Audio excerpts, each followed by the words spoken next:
Walker in the weirdness. What draws you to this place where stone and life entwine? Speak, and let the truth in your heart fill the silence.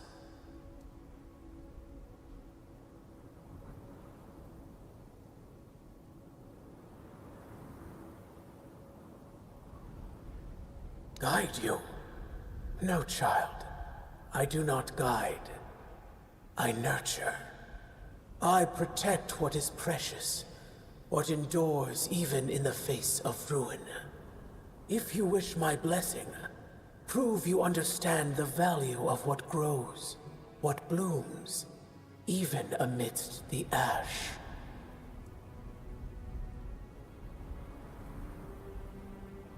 Mortals are fleeting, but they are also the caretakers of the world I love.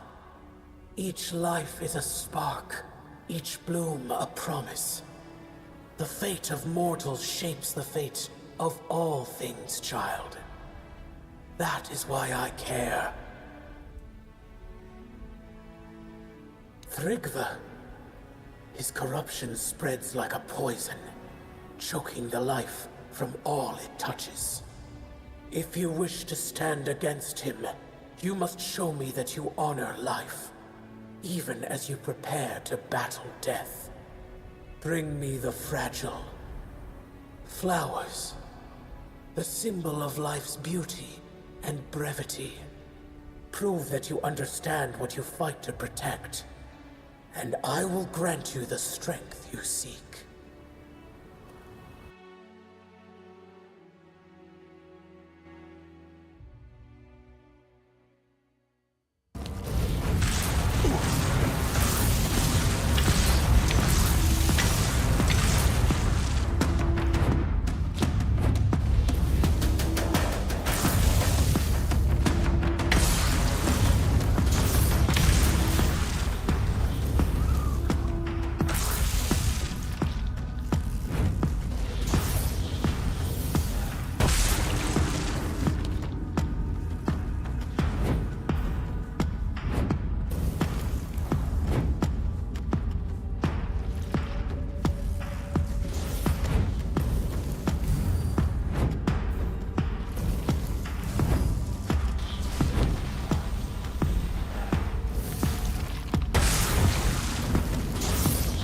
Show me your heart, mortal, and it is steady and true.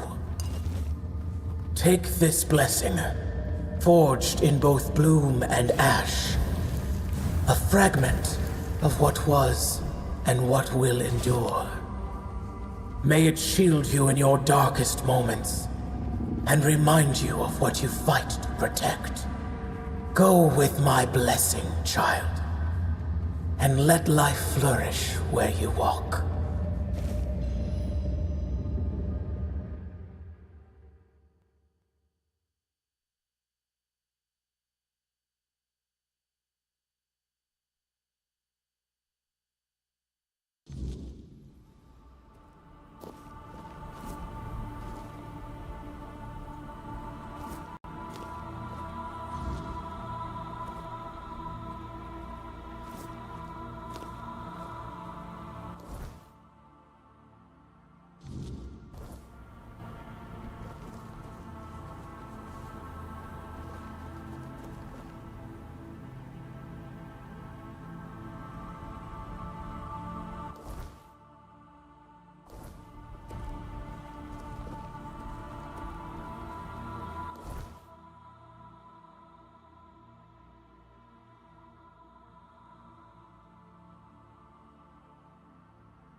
beautiful. So full of talent. I really understand why Self decided that your life should take a turn. Yes, you're quite appetizing, but you're not here for compliments.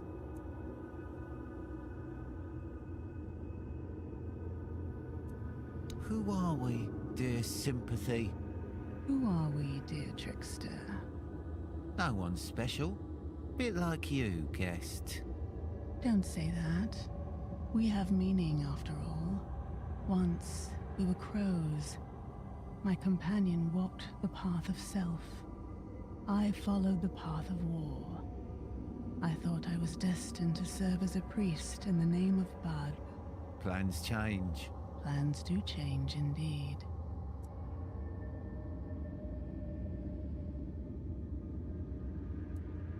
Incredible. You won't see Self in action. No one ever does. Self is that good. Stop it. I'm getting jealous.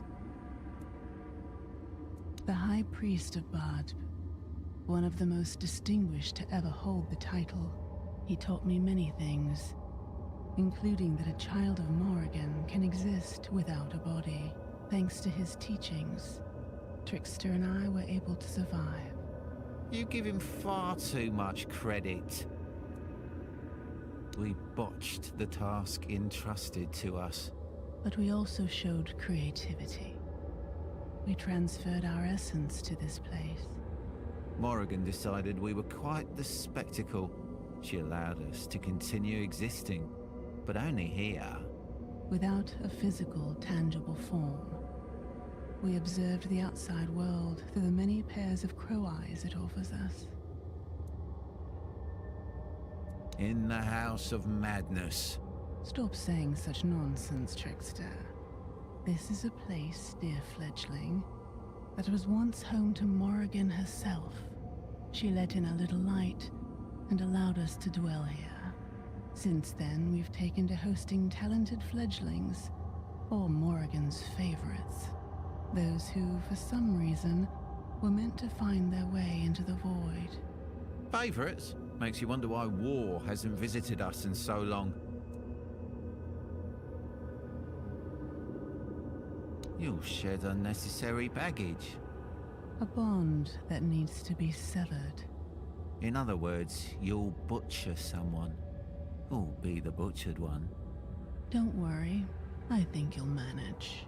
Luth is probably eager to meet you too. He's surely full of pride. Yes.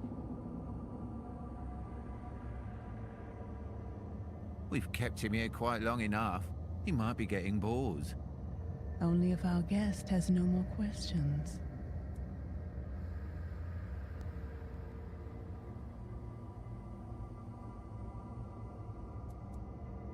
Did you know that young cuckoos sometimes push other chicks out of the nest? For a moment, you'll become just like that cuckoo. This will help you grow up a little.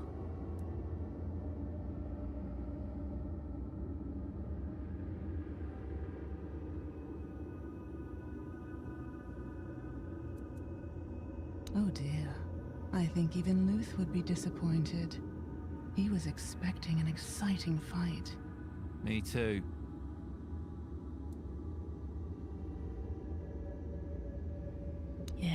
Yes, a fight.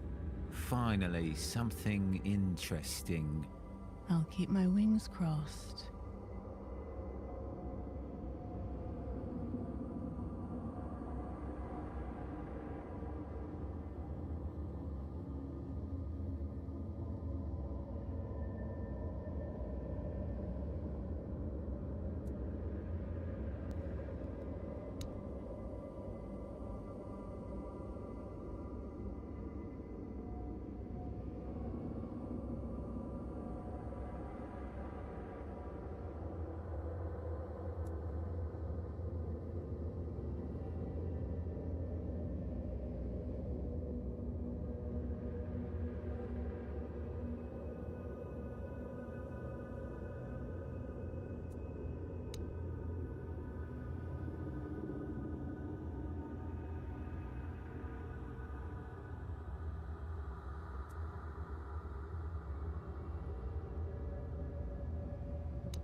So you've returned.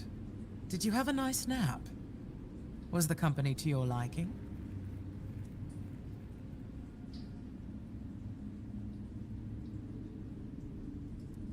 I'm glad to see you're fitting in so well, even among our most unique company. I personally am very fond of Sympathy and Trickster. There's something admirable in the way they cling to existence. Sometimes I wonder if they do it purely out of spite. I hated every second of it. Sympathy and Trickster are an acquired taste, to be sure, but they serve as a lesson in what it truly means to be a child of Morrigan. Even in failure, even in death, we can still have our uses. Me? Not as such. What I do have for you is a meeting. Perhaps the most important one of your life. You are to meet with War, the High Priest of Badb. The rest will be in his hands, and most importantly, in yours. That is all I can tell you. Now go, my fledgling. And may Morrigan's wings shield you from enemy eyes.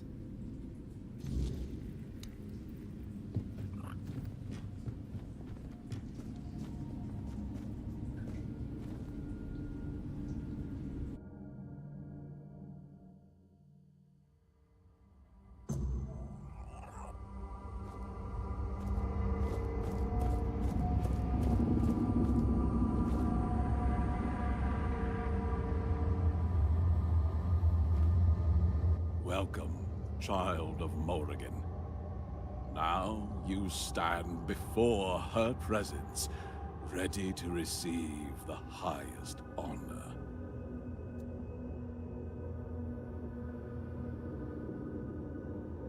I went by that name once, yes. Now, you see me as the embodiment of war.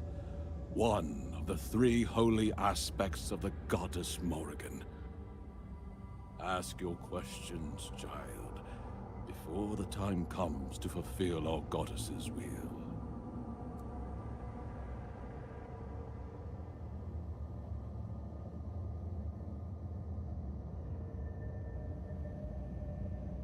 You stand before the goddess of war, death, and destruction. And you're surprised that I used deception to test your dedication. I thought your time with the children would have taught you that the ends justify the means. My purpose has always been to recruit only the most worthy followers. Then you would have proven they were unworthy. If a hatchling could overcome a crow and its fledglings, then they weren't fit to serve Morrigan.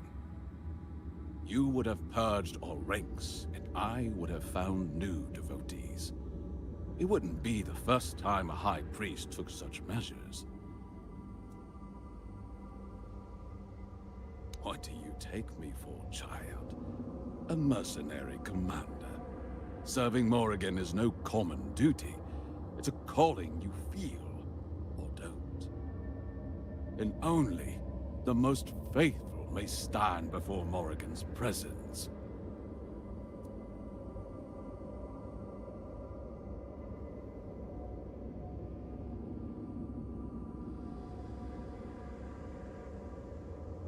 Your actions are meaningless if the Corax hasn't revealed itself to you. The Corax is Morrigan's herald, a promise of liberation.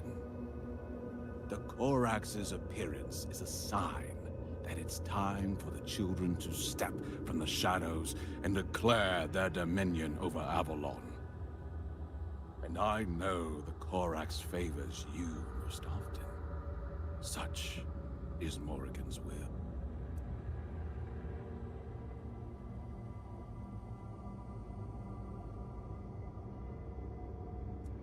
Indeed, I have faith, but no certainty.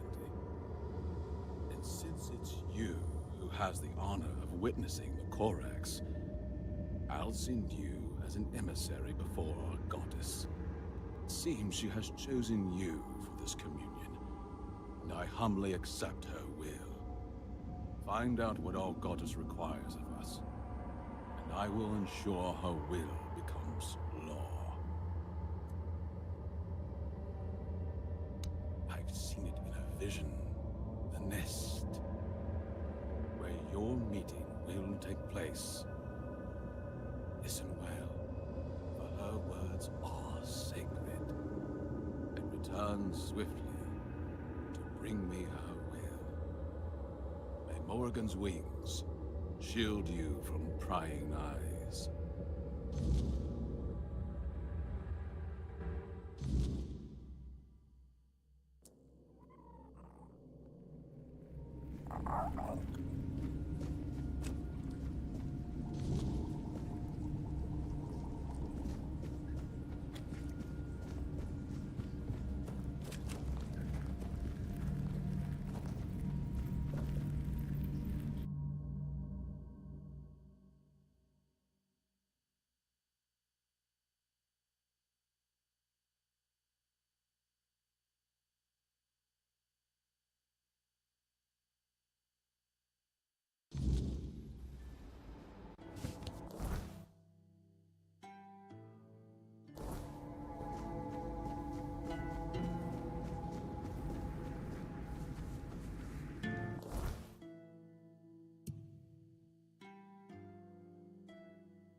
I called, and here he is. The king, torn to shreds, pieced back together.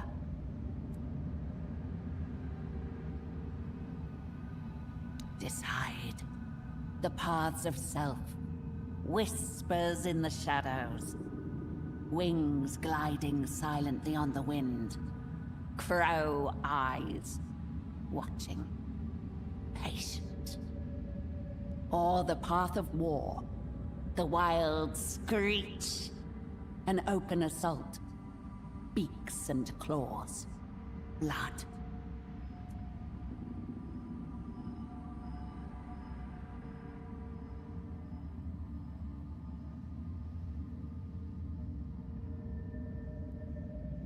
They die by your hand. Their paths cannot merge, like day and night, like breath and scream. One must yield to the other.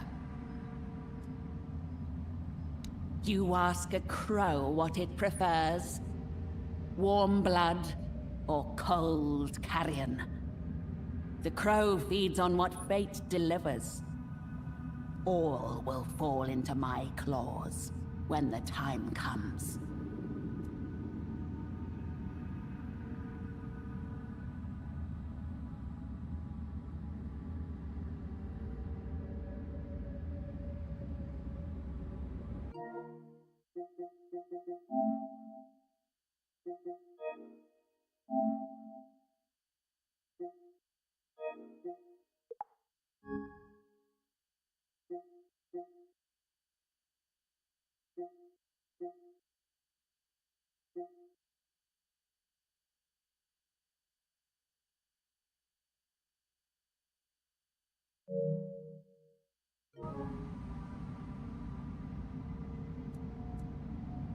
So be it.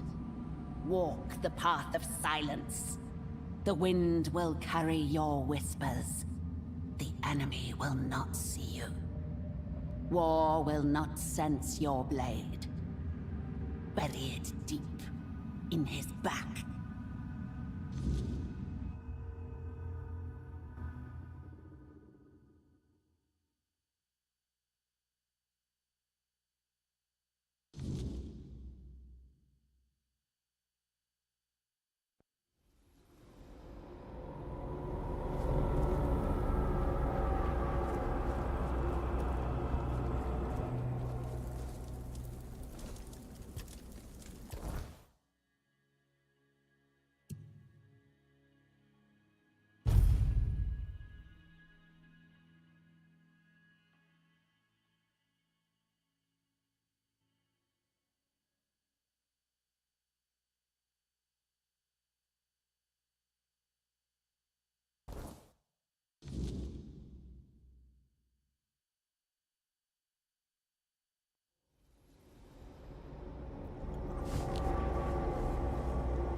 Speak. What is the will of the goddess?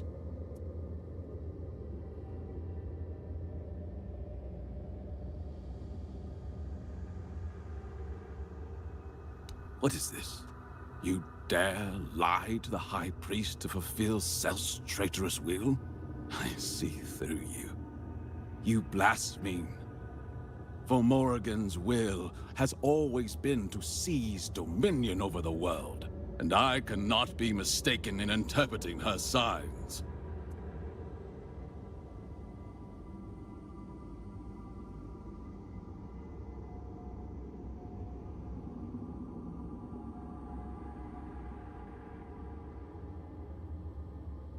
You... How dare you? How dare you defy the will of the priest, mere fledgling? Let Morrigan drink your blood.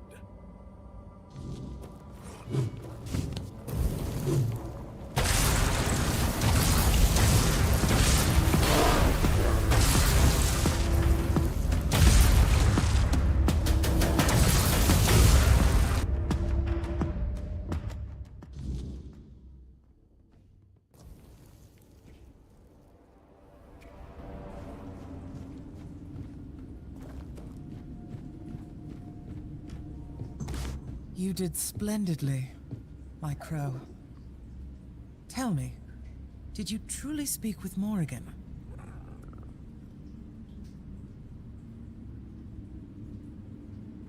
That's surprisingly reassuring, I must admit. Honestly, I thought Morrigan was more of a myth than an actual goddess guiding us. I'm almost envious, Crow. I can't recall anyone in the history of the children who's spoken with the goddess face to face. I will guide the children of Morrigan in the way we've always known. In the shadows that protect us. In the shadows, we are safe. We can focus on what truly matters. Building security and creating stability in these chaotic, unpredictable times. And I suggest you do the same. Act with wisdom and prudence in your decisions, so that you may forever remain a child of Morrigan. And remember, you'll always have a place here from now on. May Morrigan's wings forever shield us from prying eyes. Somehow, that sounds truer now.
Please, stay...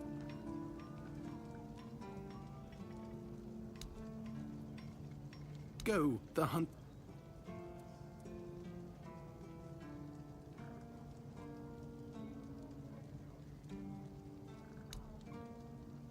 Go chop off some heads. Go chop off some heads. Go chop off some heads.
Please.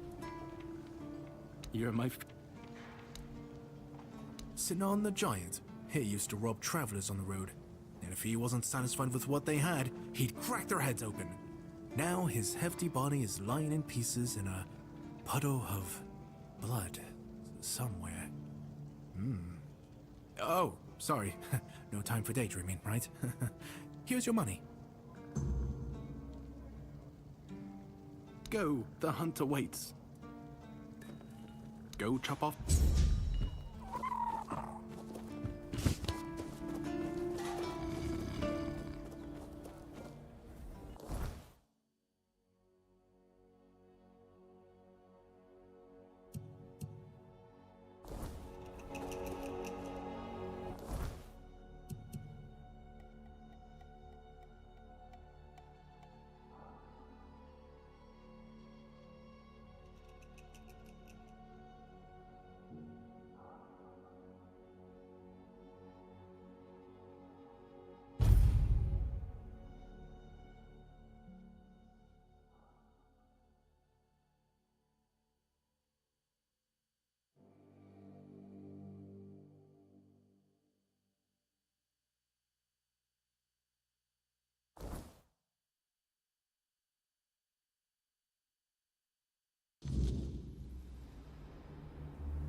I'll be keeping my eye on you.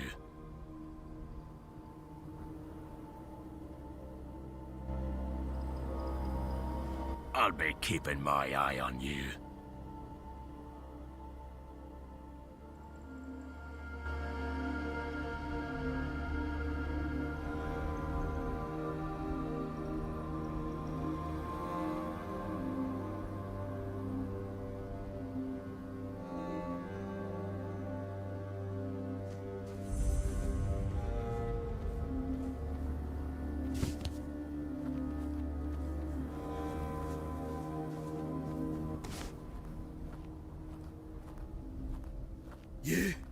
You don't belong here. Mother speaks and I listen. She says you must be tested.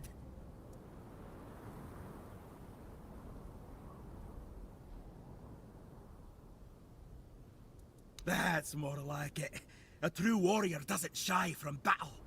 Come on then, let's see what you're made of. Mother watches. Prove yourself or fall like the rest.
Off with you, stranger.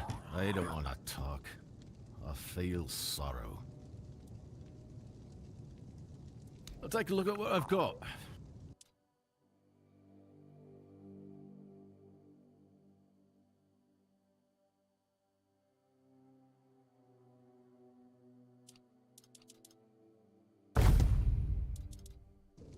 I saw an outsider. I figured you must have lost your way to end up here at the Volker tribe.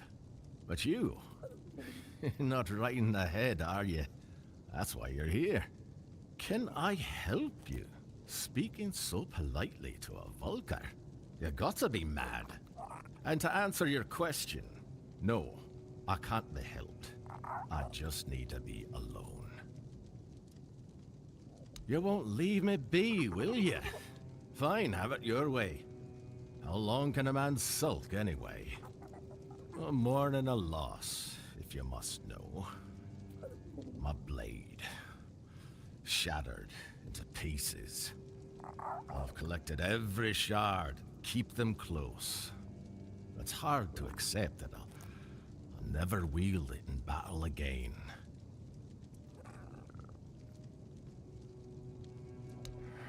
I shattered it.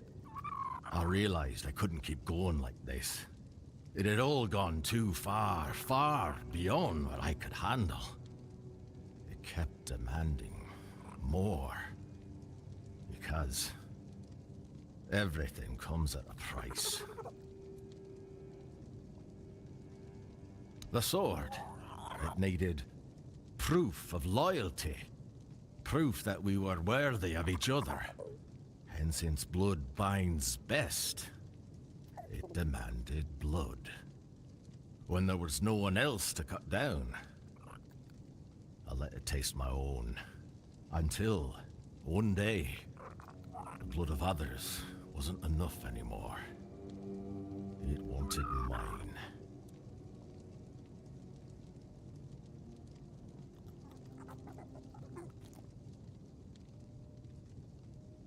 Oh, what, you want them? Fine, take them. I'm not reforging it into a new blade. I need to come to terms with the loss. It was meant to be. But if you can forge something from it, I'll commend you. It's not an easy material to work with.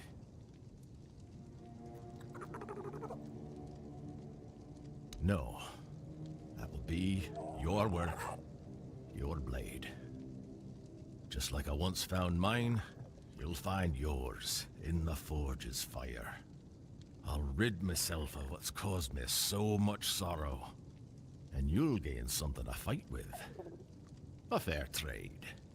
Just remember, if it starts whispering to you, there's only one way to deal with it.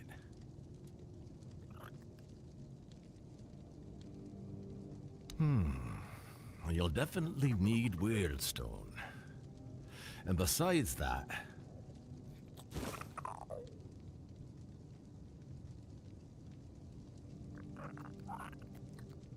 it's rare enough to see other people in the Forlorn Swords. But making it to the Vulkars, that's another story.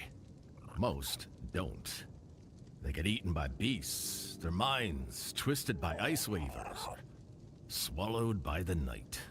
Or they simply decide there's nothing here, and wonder why the hell they should bother coming to us at all. I don't blame them.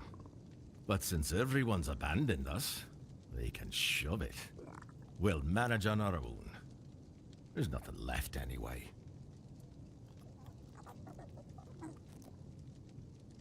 That's not it, stranger. Listen closely. Some say Mather has abandoned us. Me? I'm not sure she was ever really with us in the first place. But that doesn't matter. What matters is Vulkar.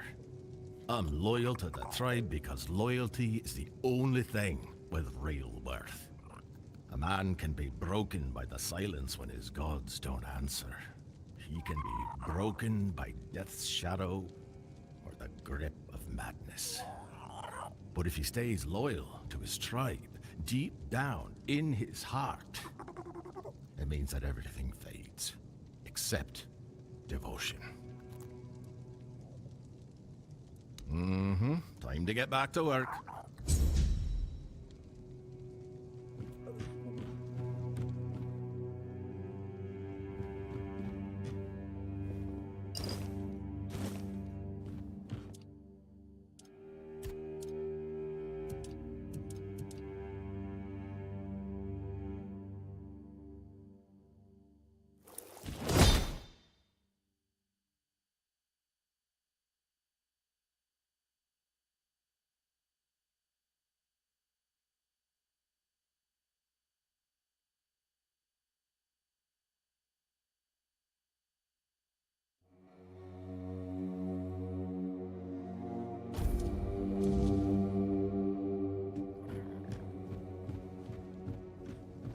Aye, speak quickly.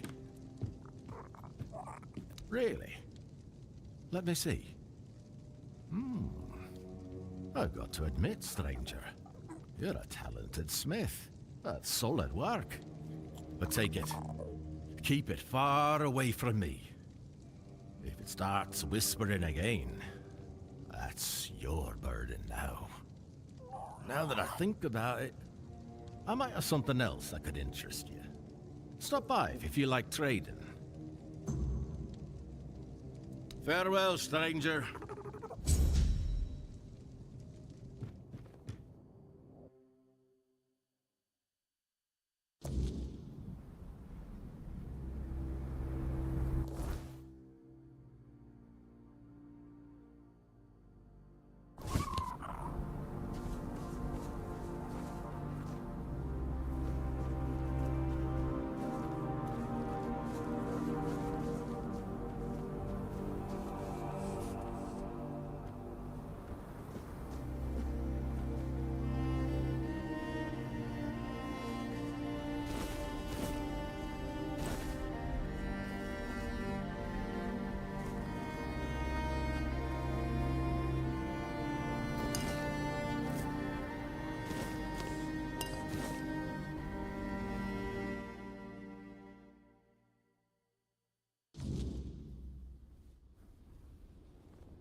An outsider in the Volker village.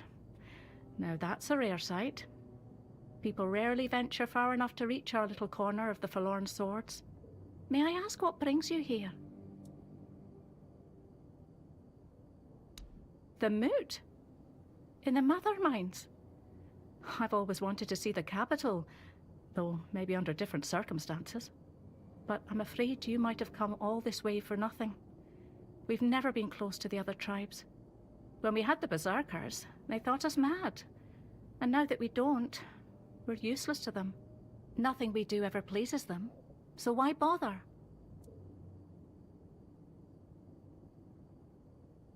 Not filled with doom and gloom, you mean? Oh, I'm sorry. That wasn't very kind of me. The tribe is like a family to me.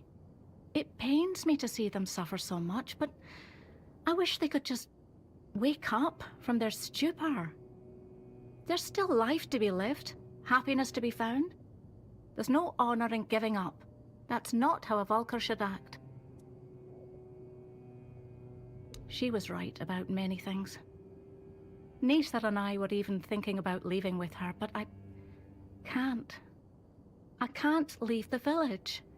I have a duty to stay here, even if nothing ever comes of it. I doubt Vran would have been happy with me joining her.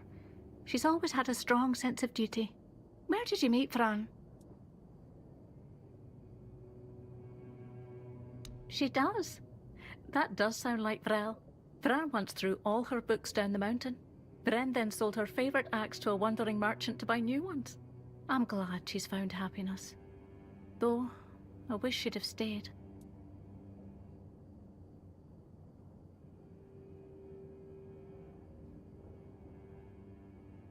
I am. I have Nisa, and I love her. I have my people, and I love them too. We've survived so much. And they're acting like it doesn't even matter. We should be trying to build something new, not just weeping over what we've lost. I understand sorrow, but there comes a moment when it's just pointless. No, I don't think she abandoned us at all. What kind of mother abandons her children just because they've done something wrong? Maybe she's just showing us it's time to find our own path. We can't cling to our mother's skirts forever.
Looking for something useful or just passing time? Still walking, still breathing? You're tougher than you look. Looking for something useful or just passing time?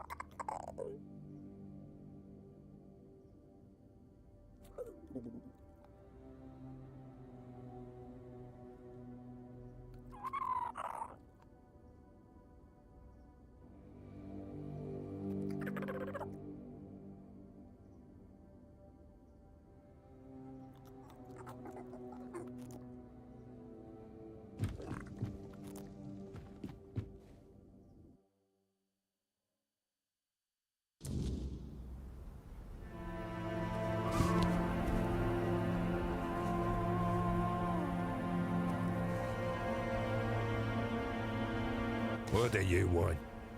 Unless you can tell me where my era is. I got nothing to say to you. My woman. She ran off into the forest and left me behind. You're a stranger. so you wouldn't understand what a stain on Dalria the honor it is to lose your woman like this.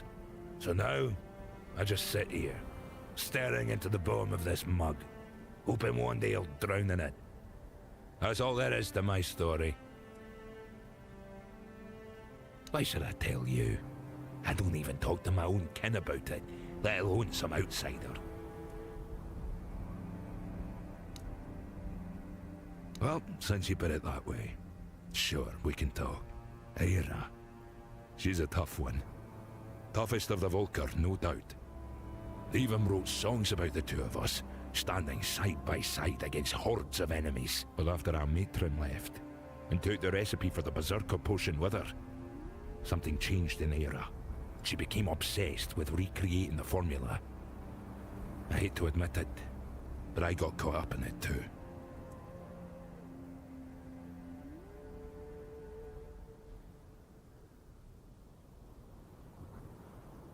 I think so. Poor Aira didn't have much talent for alchemy. Her ambition far outpaced her skill. We tested every concoction on ourselves. They always left me weak as a wet rag, but Aira, she got stronger. But her mind, it broke. She became more unpredictable than ever. One day, after another fight, she hit me over the head, hard enough to knock me out cold. When I woke up, she was gone, just like that. Of course, the fiercest in the Volker tribe. Kids used to fight over who'd get one of us as their father for the trial. Those were glorious days. But they're long gone now. Oh, I've tried. Over and over. But every time I got close, she'd hide. I know she was there. I could feel her out there. But she wouldn't let me see her. Maybe she knows something I don't. Maybe she's waiting for the right moment to come back. My poor, wonderful Aira. Start here. I saw traces that she'd been there.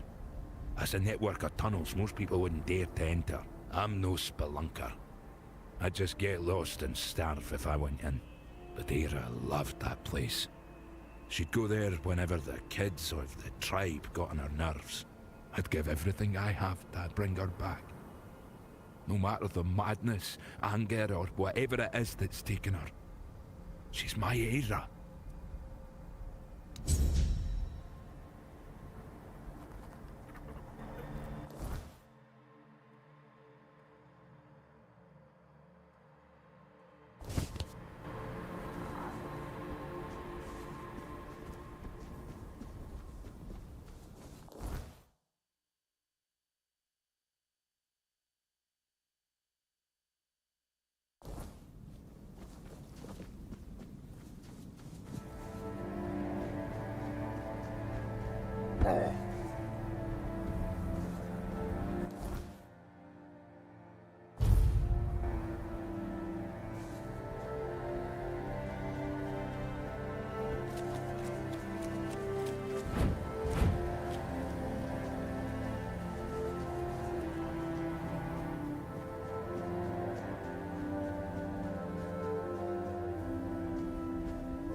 your blood holds the answer.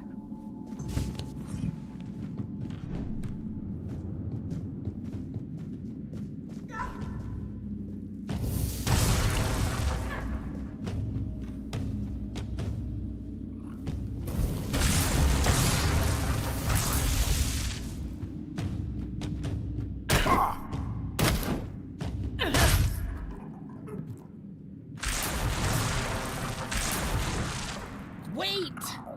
I didn't mean to. Please, hear me out before you strike me down. Yes, it's me. I never meant to attack you.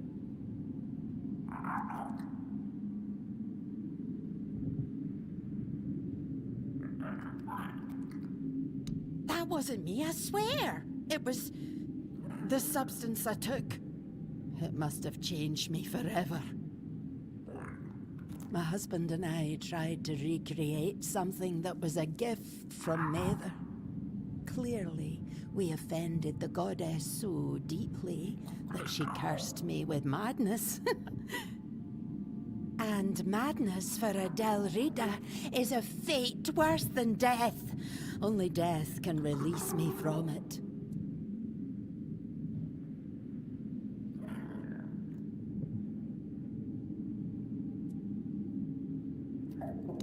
My brave Stigr. He just can't let go, can he? That doesn't surprise me. We faced every challenge together. I know he's struggling with my absence. I've heard him calling out for me. But if he knew what I've become, he'd understand. I have no choice but to fight you, hoping it's enough to redeem myself.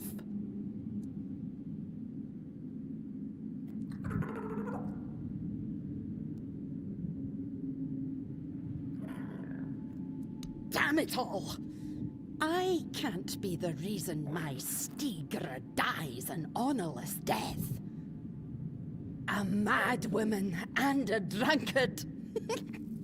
No, that can't be what we're remembered for. And if I don't get better, at least Stigr will give me the mercy of taking me out.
Don't get too curious.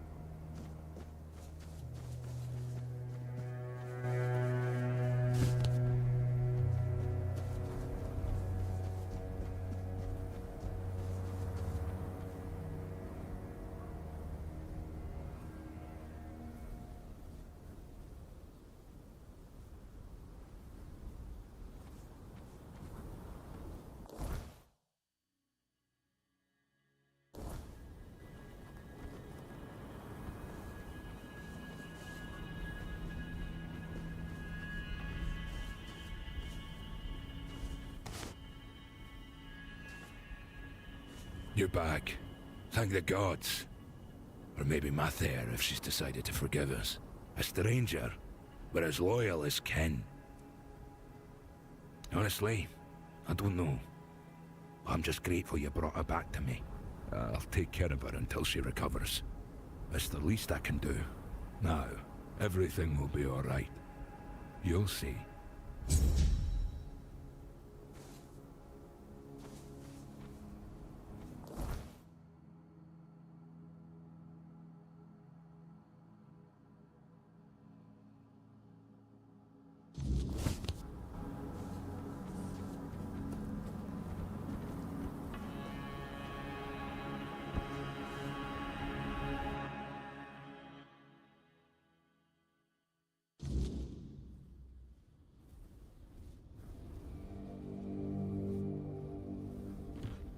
Come closer, dearie. My, what a fetching lad you are. And all the way out here in the Forlorn Swords. Tell me, have you come looking for a strong Del Reader wife?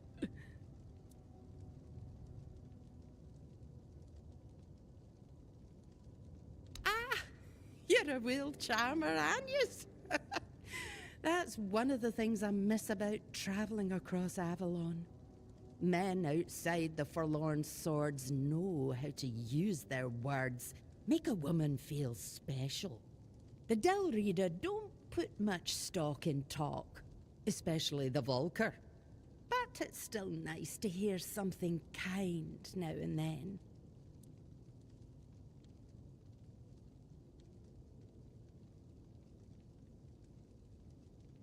If all the Volker you met were like this sorry lot, then I'm not surprised I seem like the odd one out. I remember the feasts we used to have, the celebrations. Any excuse was good enough. Then I left for a couple of decades and came back to this. We were never the cheeriest folk, but now it's like they've all got a frost grot up their arses. Aye, ever since I was little, I wanted to see the world. I tried joining the Stone Wardens, but I've got two left hands when it comes to their craft. So, I did what many young Del Reader do when they want a taste of freedom. I became a mercenary. I loved the road, but then the years started catching up to me, so I came back and set up my shop.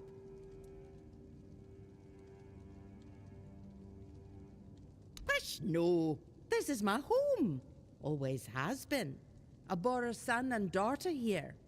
Left them to be raised by their fathers into proper Volker. But I came back from time to time to visit. I always knew I'd return one day. But it was when I met my grandchildren that I truly knew it was time to leave wandering behind. I do sometimes, but these days, I'm content just reading about it. Oh, which reminds me, I've been waiting for my journal to be delivered. I heard from a friend that they wrote an article about me. But everything arrives late in this blasted village. Would you be so kind as to check the road and see if the merchant is on the way?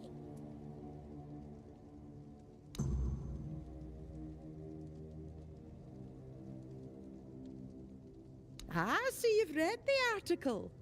My, now I really do need to catch up on it.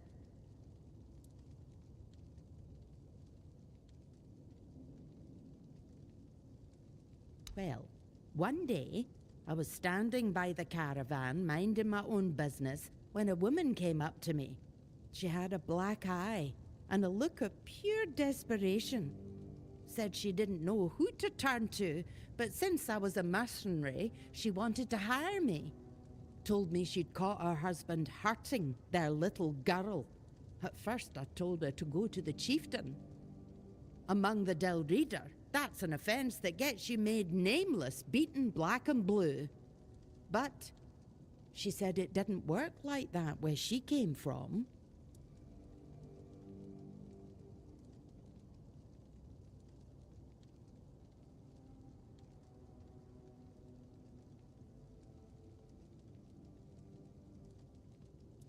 In time, I learned to spot them myself.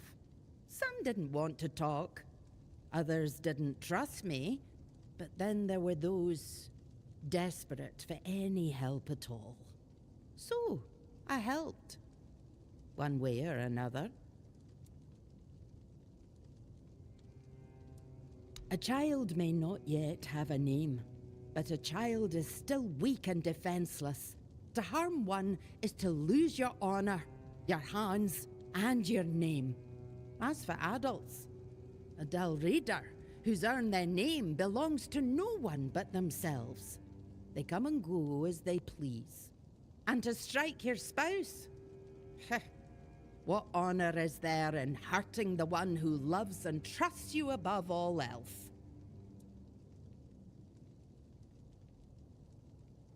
That's exactly what I told her. Leave the bastard, take the girl, go back to her first family. But she said if she went back to her father, he'd beat her too, and then send her right back to her husband. That's when I said, enough is enough, and I took matters into my own hands. Ah, so you've read the article.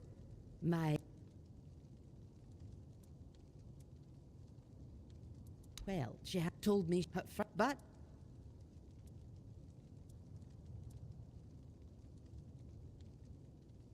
Ah, so you've read the...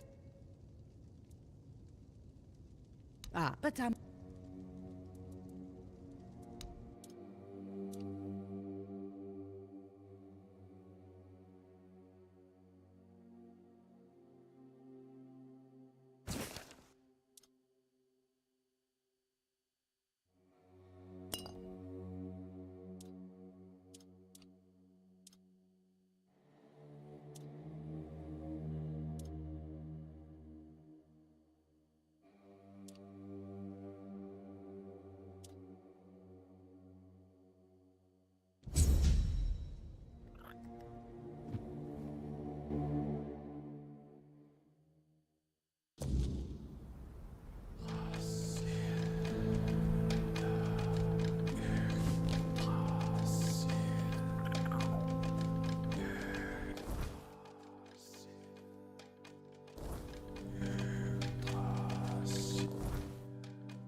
Greetings, stranger.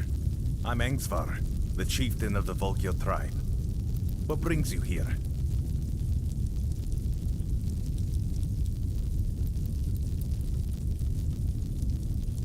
Ah, Taig. Taig was a problem. The poor man had gone mad. He claimed to hear Mother's voice, that the goddess was commanding him to fight and die a noble death. Someone would have granted him that death long ago. It would have been kinder than his torment. But defeating a madman in combat brings no honor, so he suffered. And we suffered alongside him. Your act was an act of mercy. It's good that someone finally took it upon themselves to do it. We'll need to inform Helmi, Taig's widow. It's best if you handle it. Offer her your condolences. And don't worry, she'll understand that it had to be done. Really? Me? A representative of the madmen forsaken by Mother? Does he think I don't know we're the joke of the other tribes? What? Does he want them to laugh in my face instead of behind my back?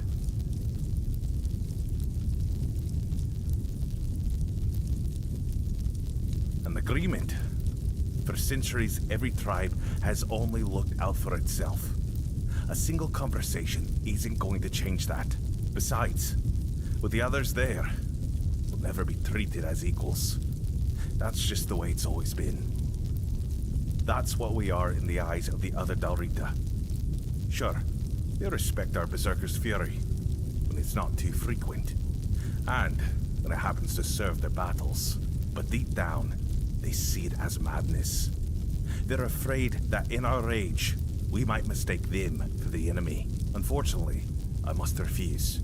The vocal tribe will not join the moot. We have our own issues to attend to.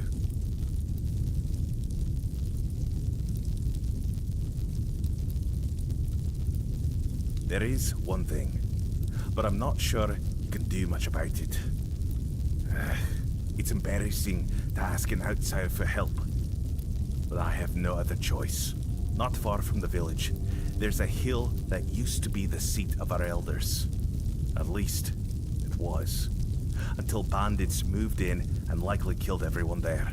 They've destroyed the bridge, fortified the stronghold, and now they sit there, practically spitting in our faces.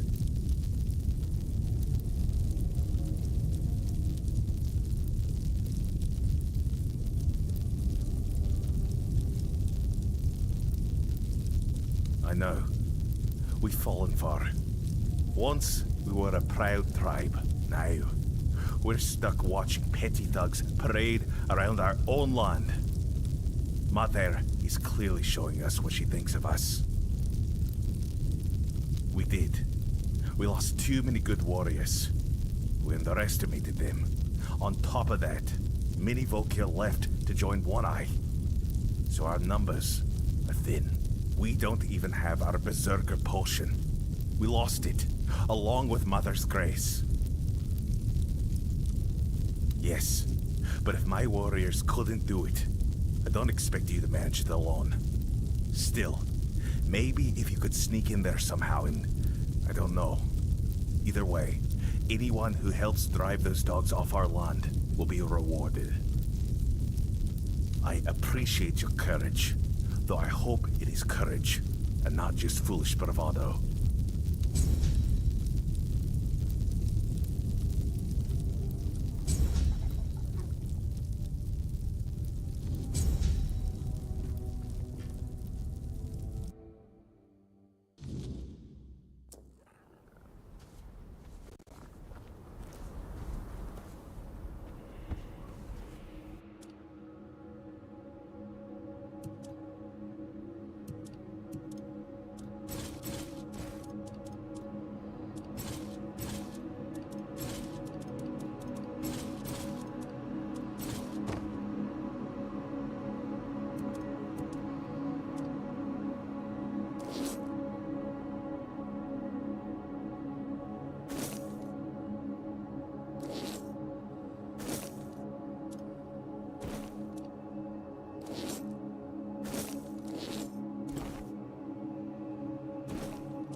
Tiga, what have you done?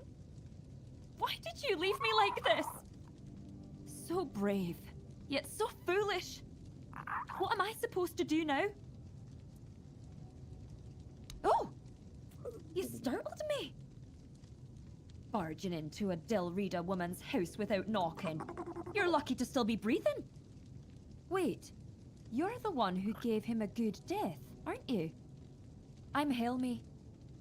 Yes, Tega was my husband. And I suppose I should thank you.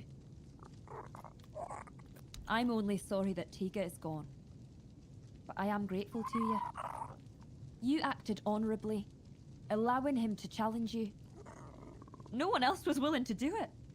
The Delrida think fighting a madman is dishonorable, as if madness could be caught like a sickness. Madder, help me, it's utter nonsense. My poor Tega. He'd be the first I'd like to kill. But without my husband and without my calling, I don't know what would happen to me if they cast me out. Well, I'll manage somehow. I've survived one heartbreak with Meder. I'll survive another. Now, please, just leave me alone.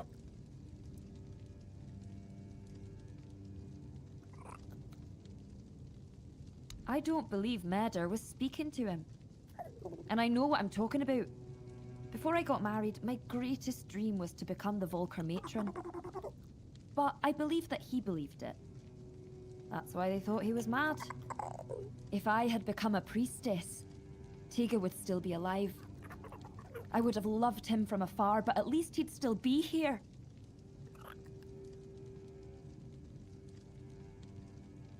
It's hard not to. Maybe there was something I could have done. Maybe I missed some symptoms, signs that his illness was getting worse. It's nice of you to try and comfort me, but I need to deal with my grief on my own. Though I'll admit, right now, I'd gladly kill half of my tribe. Especially those who refuse to grant him a good death.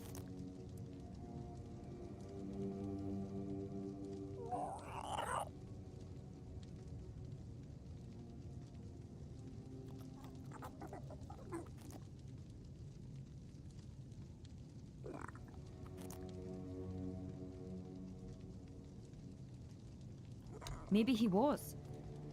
He definitely hadn't been himself lately. You see, my Tega was never a particularly pious man. I sent him to appease Mother with an offering once when my health began to fail. I won't lie. I was frustrated with my own weakness because going to the temple had always been both my duty and my joy. But Tega went there because he loved me deeply. That's when it all started. I recovered, but he kept going to the temple. Sometimes multiple times a day. He said Mother was speaking to him and that it was his duty to listen to her. He said the fate of our marriage and the fate of all the Volker depended on it. The problem was he started taking all the food we had and we began to go hungry.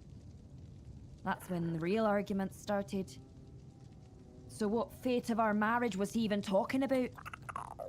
Now that I think about it, it was such a stupid reason to fight. I should have gone with him, found out what he was talking about. But what's done is done. Tega's dead.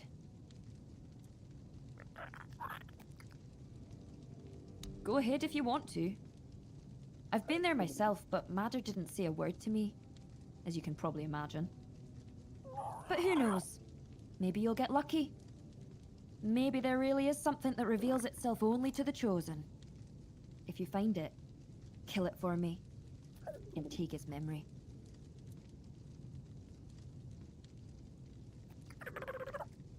I'd be lying if I said it's the dream of every little Volker girl.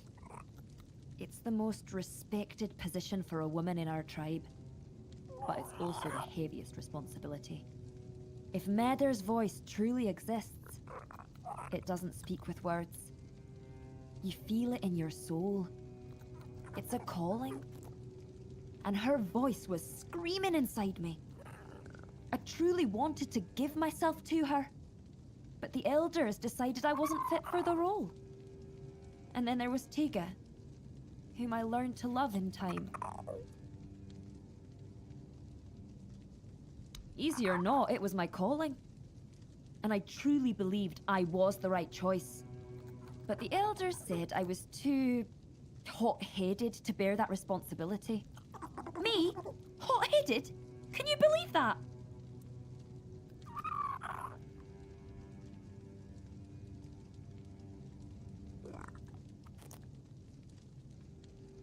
I'm just being honest. There's nothing wrong with wearing your heart on your sleeve.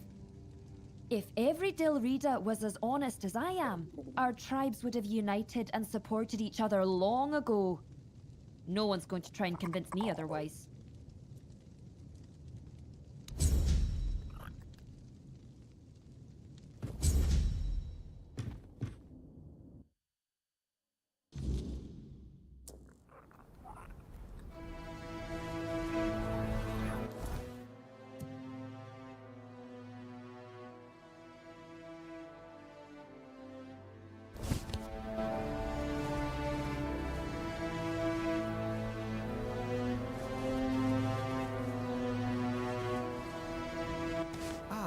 So you're the one who lit up the sad old pillar.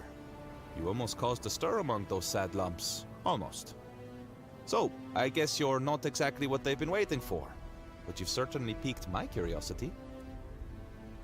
This tribe. Once hailed as mighty warriors. Now they're just sitting around, waiting for someone to save them. If it's not their matron they're hoping for, then it's for the pillar to flood the village in scarlet light. They've lost their purpose and are desperate for someone to give it back to them. That's what they call their priestess. She disappeared long ago and never returned. The Volker claim she took Mater's favor with her, leaving them cursed. They act like a spoiled child whose mother suddenly got cross with them, and they can't understand what is happening. It should be amusing, but somehow it's not. That's a good question. The pillar reacted to me when I first arrived, although very faintly. And now it's reacting to you for some undeniably fascinating reasons I'd love to hear about. But here's the real puzzle. Why does the pillar respond to creatures touched by the weirdness? And what exactly are they waiting for if nothing is ever enough? I doubt even Angsvar could answer that, but you should ask him anyway. I'm quite curious to hear what he'll tell you. Meet me later at the temple, fellow brother in the weirdness. I have a feeling we'll have plenty to talk about.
I'll be...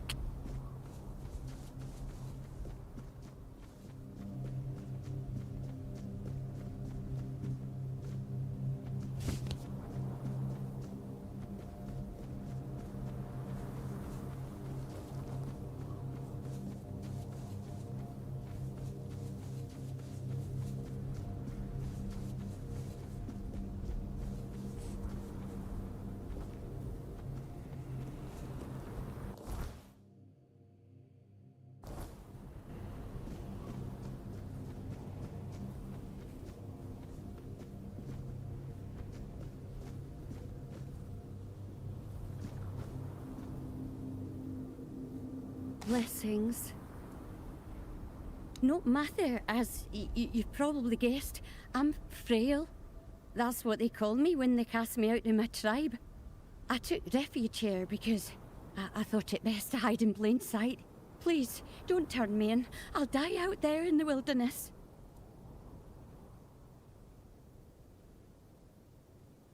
Nothing wrong, I swear.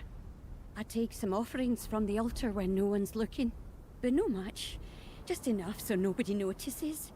Sometimes people come seeking comfort, and some want to hear Mather's voice. I'm no Mather, but I can't turn a blind eye to a suffering soul. But you don't look like a Volker to me. I'm no wrong, am I? Perhaps you'll grant me the mercy I won't find among the tribes. I'm no harming anyone here, I swear.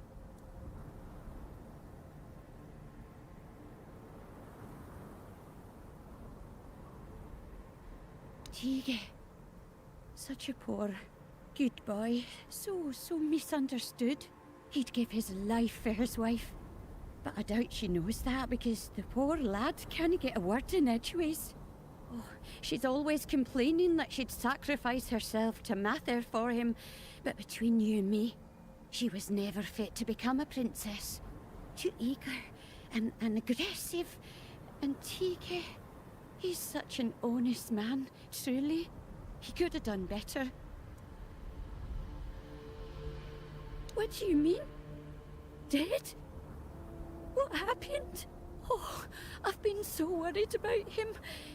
He's been gone for so long, but death... Oh, Tige.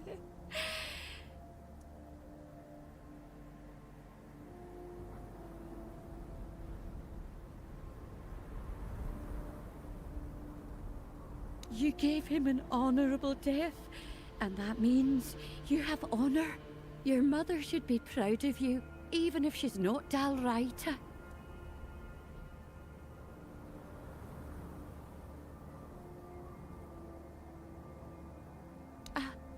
I thought I was helping him. He would come to me, talk about his problems with Helmi.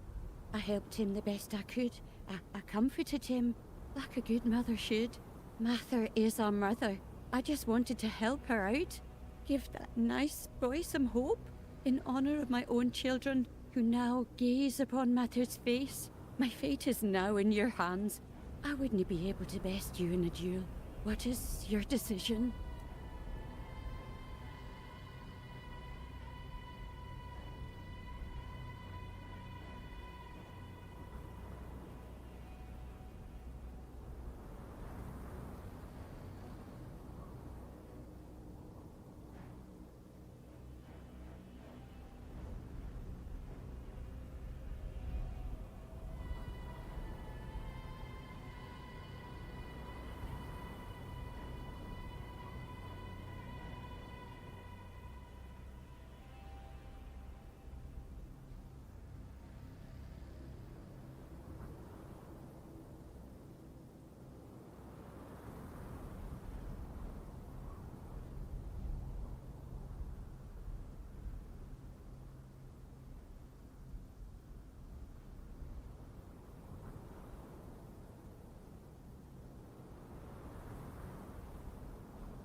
see, I don't have anything to live for anyways.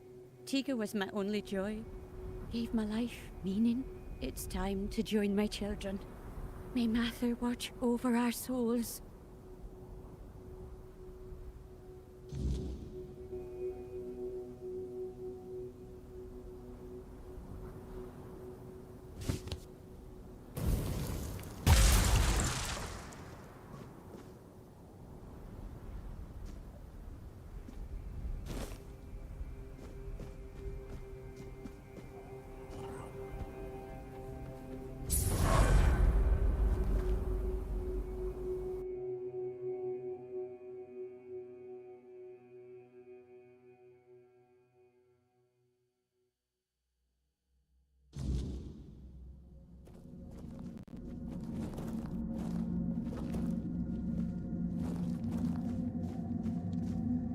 Hello again, fellow outsider. Welcome to the heart of the Volker's desolation. Why, chasing mysteries, of course. You know what I find the most fascinating about the Volker? Almost all of them carry the faint scent of the weirdness. The traces of it run through their veins, like tiny sparks lighting them from within. That caught my curiosity, so here I am, trying to satisfy it. Angsvar let me stay because the pillar glowed when I arrived, and everyone decided it meant something. Salvation, a new beginning, anything to pull them out of this mire. I turned out to be none of those things. So I promised him I'd at least try to figure out how to open these damn doors without the matron's totem. So far, I've failed spectacularly at that too. There's no priestess, no goddess, and barely any believers. Hardly enough to call it a temple, is it? Faith breaks so easily. That's why we don't believe in locking it away in buildings. Or people, for that matter. Other than their famous battle rage being less about their goddess's wrath and more about the weirdness churning behind these doors? Not much, sadly. The mysteries just keep piling up, as they always do. Speaking of which, there's something I want to ask you. You're not one of my kin, yet you almost feel like one. It's a bit distracting. Tell me, what's your secret?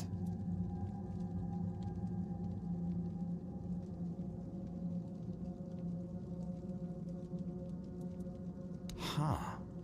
That is certainly interesting.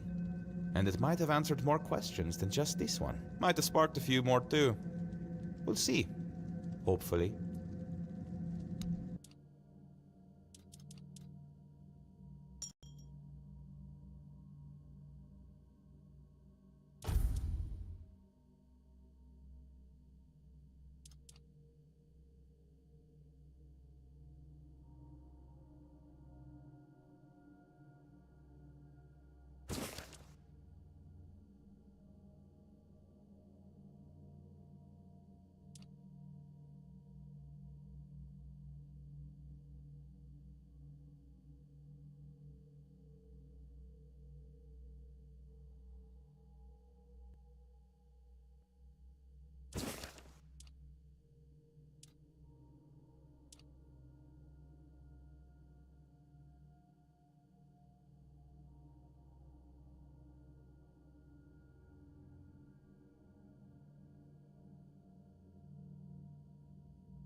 So my Tega never lost his honor.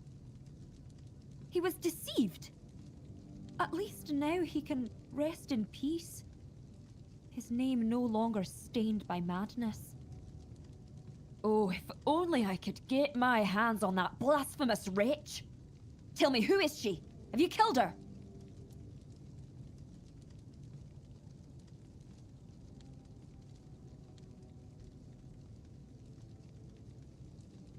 You're telling me some nameless wretch caused my husband's death? That she dared to call herself the voice of Meder?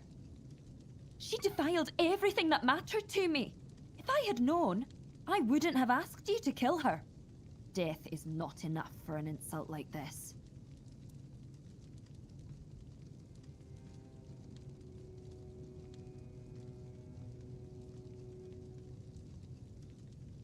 So now it's my fault. You're saying Tega's death is on me. I appreciate what you've done for him, but I won't stand here and be insulted in my own home. Get out before I lose my temper.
If it stinks, cut off your nose. Problem solved. If it tastes bad, slice off your tongue. No taste, no complaints, eh? And I will not have to hear you whining. Everyone wins. So, no one's told you yet that the one by the biggest heart is Aki, the worst cook among all Dalarida cooks? Huh. Surprising. So, I'm Aki. Welcome.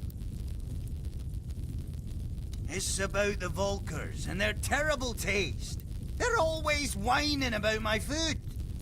How is it that we can bleed, tear ourselves apart, and that's all fine?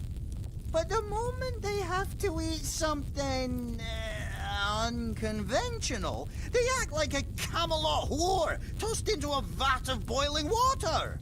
Huh?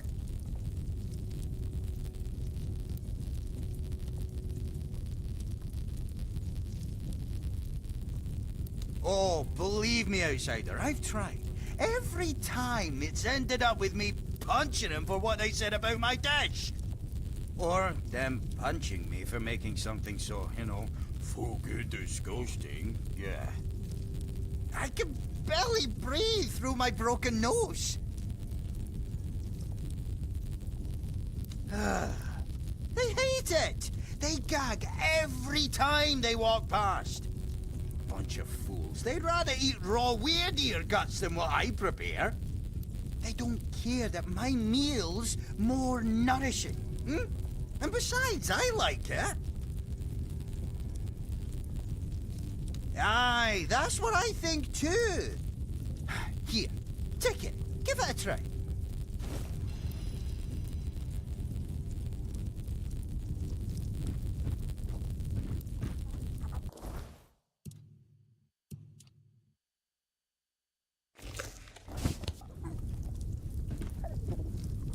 And? What do you think?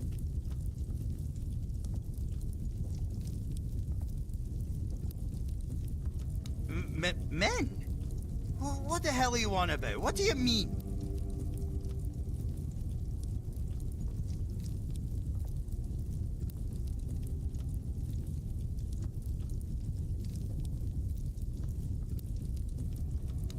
them! No! Well, yes.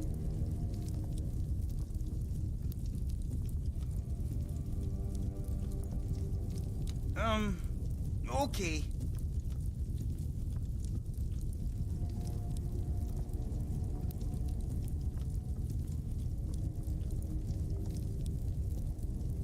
Misery. Blood. Death. Ah! Now I get it. There's no point in cooking. I should just kill myself. Yeah, that's an idea.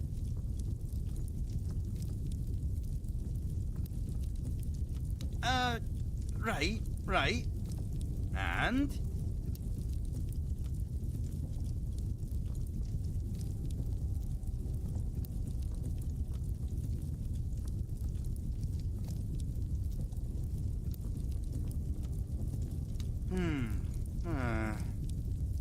Three pillars, you see. I think, I would say it would be... I'm not sure.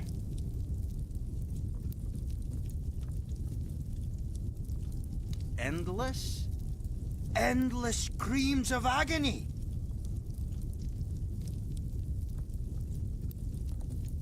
You're asking about ingredients, right? Well, I imagine there's definitely the brains of some beast in there, you know? Oh, and it would be great to add a strange toe. I haven't had one of those in ages. We'll need some fat, too. Can't get the creamy texture I'm thinking of without fat, And milk.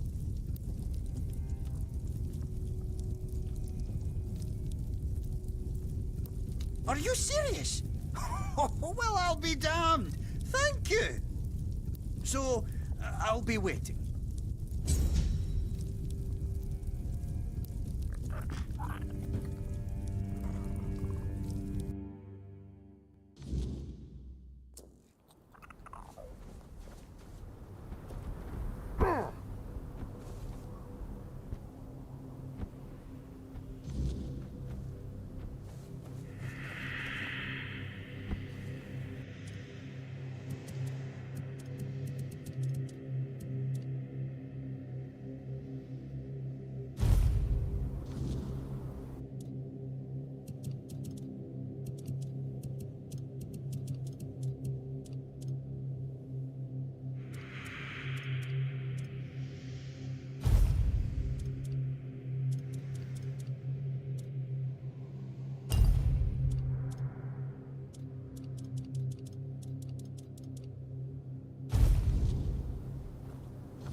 You again?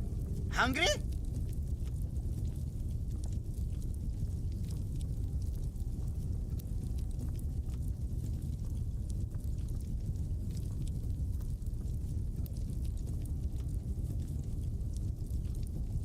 Go. Yes? Huh? Sour herring? And cheese? What's cheese? Never heard of that. Sounds like some bloody Camelot nonsense, but I'll give it a go, because, you know, I like sour things. And I like fish. Might be good. I'll try to cook it. If I ever get my hands on this, cheese, thank you, outsider.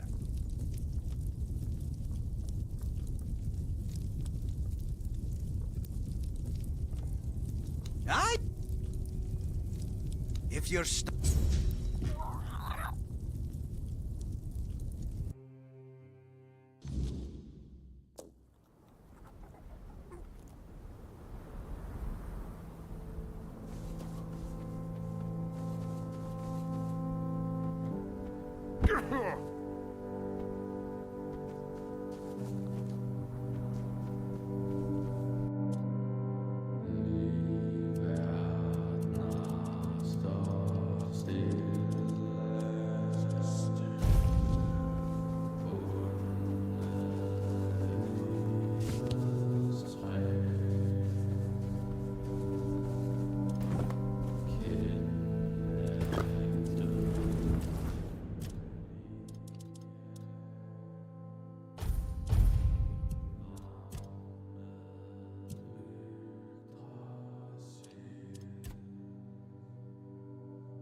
Greetings. Ah, now that's a different story. I know exactly what that is. We call it gribble here, because after eating it, folks tend to, you know, grib. A real delicacy.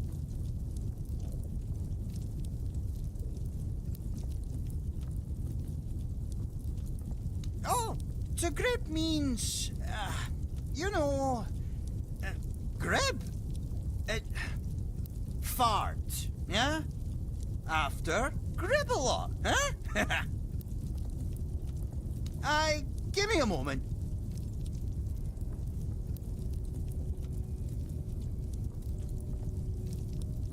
Aye, right. I made it. But what the hell did you give me, eh? I felt pure agony at first. Never eaten anything like it. It's damn good.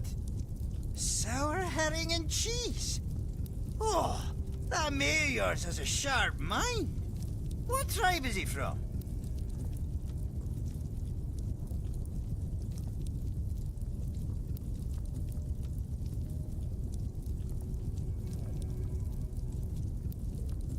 I see. I respect that. I reckon I get along with him just fine, you know. He understands my taste buds. Speaks the same language that they do, you know?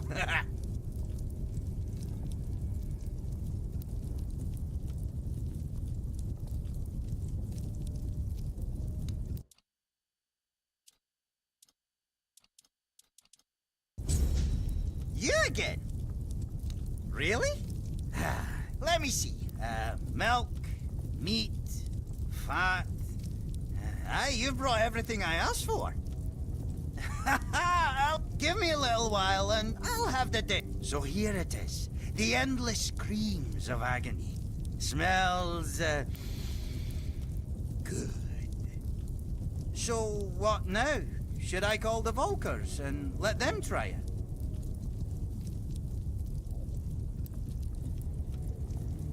What?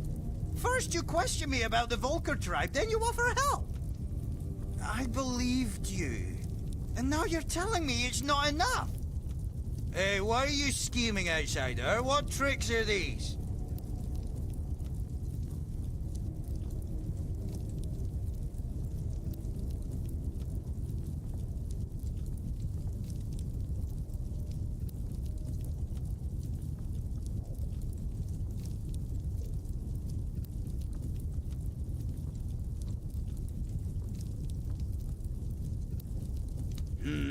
You speak in strange ways, outsider, but I think I get where you're going with this.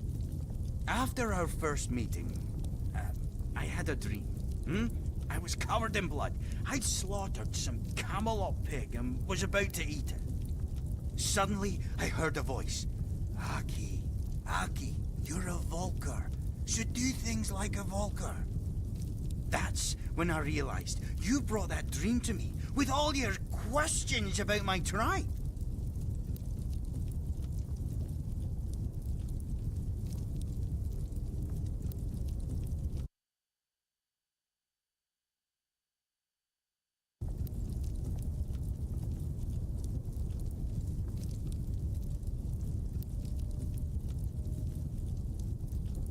Endless screams of agony. That's a Volker thing, That's Volker served in a bowl, or on a plate, or even straight from the hot smoking cauldron. This is how we eat. This is us. If food were a language. I understand now. I have intent. Now other Volkers will like it as it's made by one of them, for them. I know it.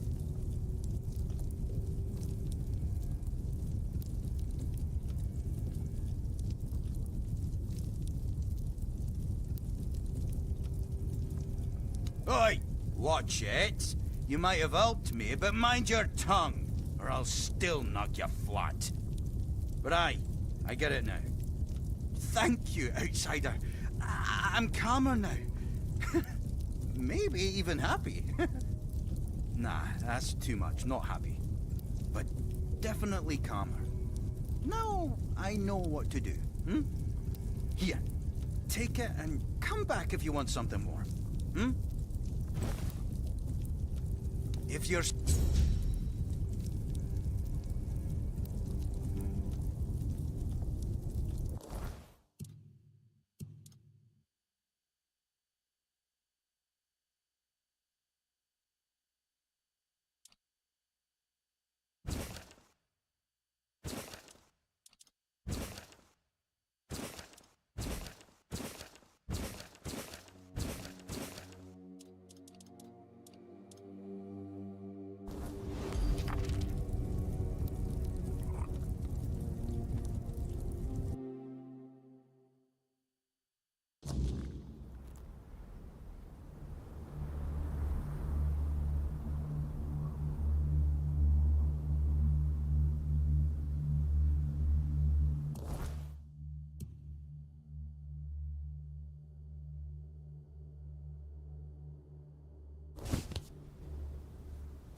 Help with magic.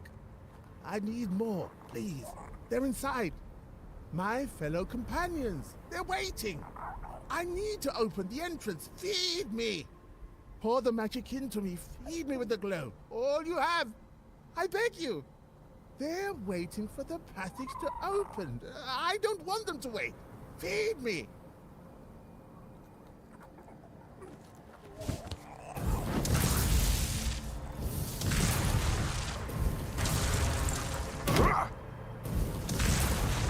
Help with magic.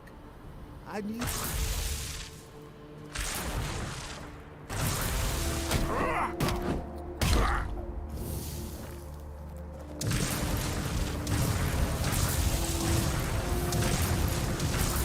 Pour the magic into me.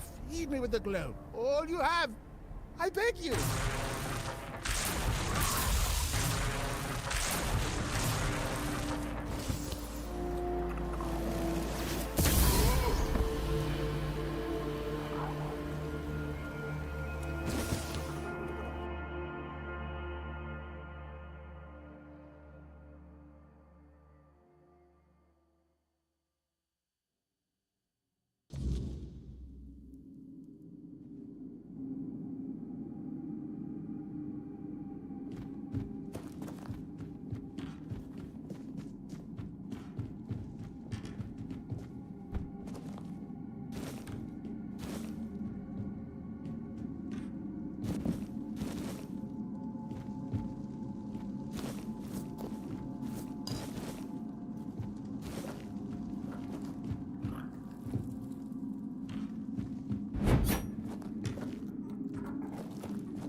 Prepare for battle.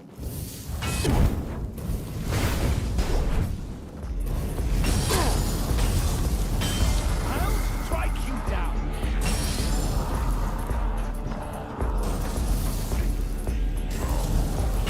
Your full might.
I thought I heard it here once. Soft, like a crack in the air before storm. But it slipped away. Again. Did you hear it?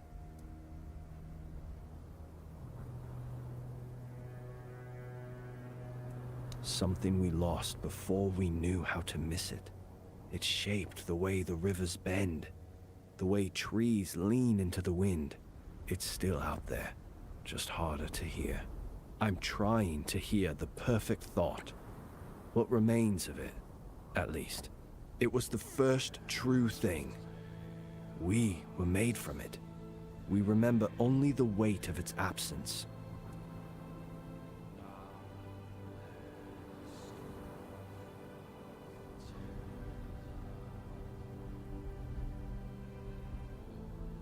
It wasn't a word, and it wasn't a sound. It was what came before all. Before we knew how to shape clay and burn fields, before we named anything at all. Before all that, there was a thought. Not a rule, not a command. Just the rightness of a thing standing where it should stand. Growing where it should grow. I don't think it meant to leave us behind. I think we forgot how to hold it. Because it's the only thing that ever made sense. Everything else is broken. It's real. Because nothing else ever fit right after it was gone. Maybe nothing. Maybe the stones would sit straighter in the ground. Thank you for listening. My clansmen lost patience for me. A while ago. Here, take this. It might prove useful during your travels. Farewell.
Stay sharp.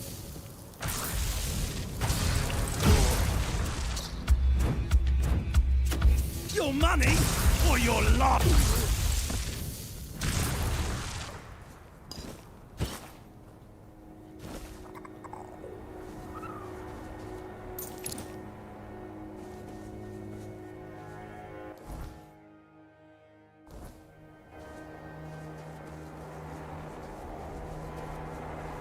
Did you hear something?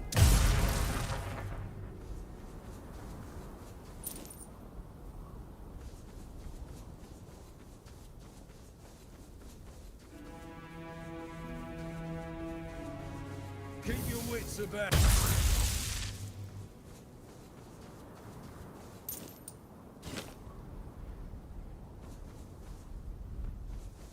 Who goes there?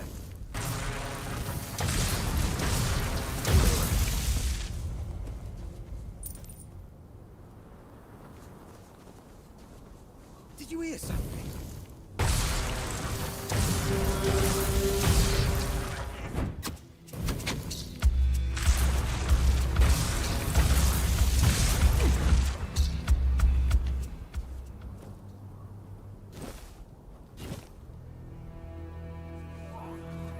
This is gonna hurt.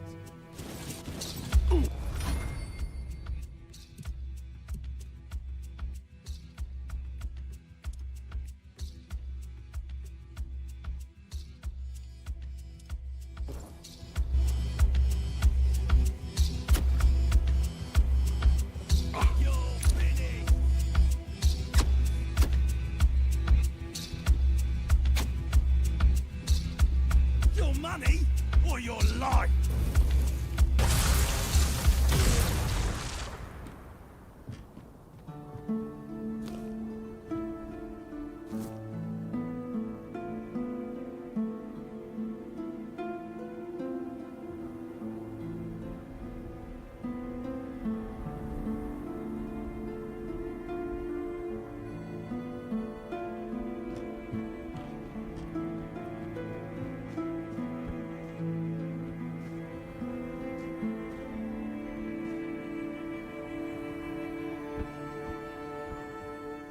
Someone's out there.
What's that noise?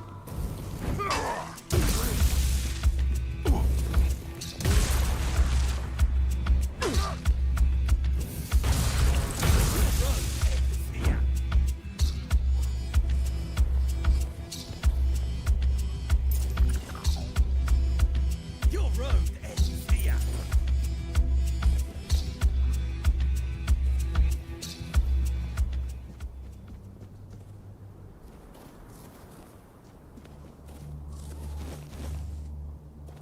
Your money or your life?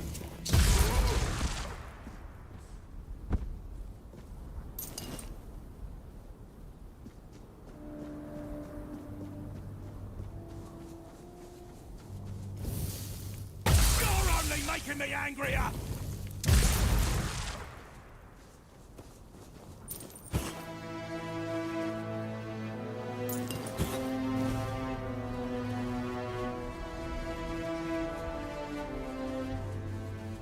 We have company.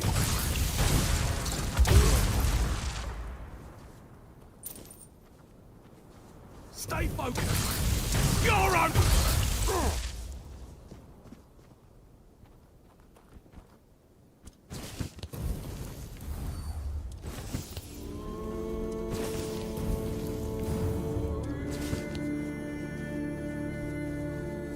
curious of me.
Really? How? No, don't tell me. Let it stay between you and Mother. I feel she has a hand in this. Thank you for stepping up for us. I promised a hefty reward, and now it's yours.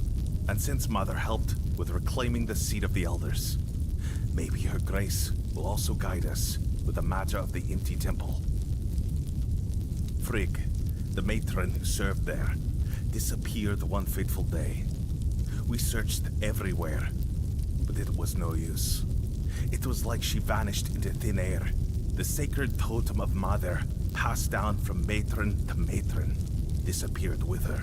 Without it, we can't appoint a successor, and the temple has remained empty ever since.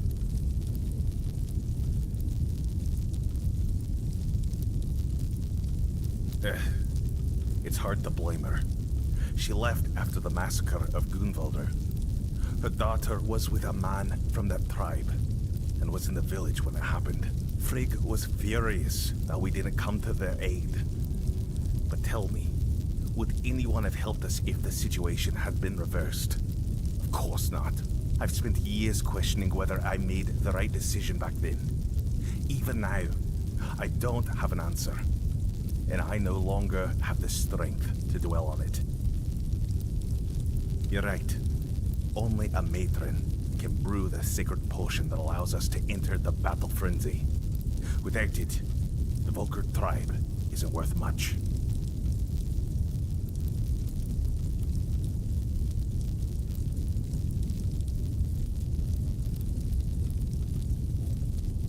We gave up searching for her a long time ago.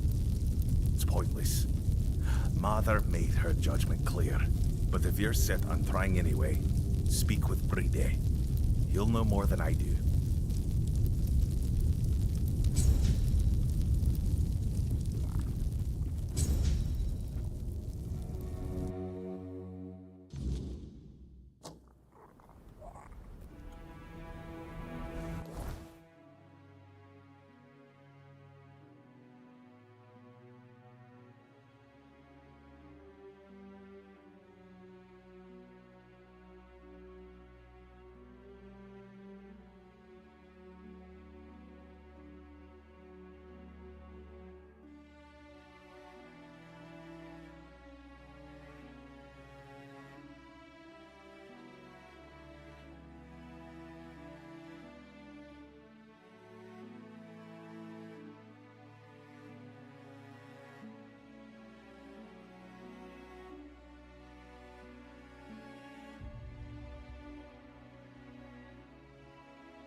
It's always a pleasure to see you, fellow outsider.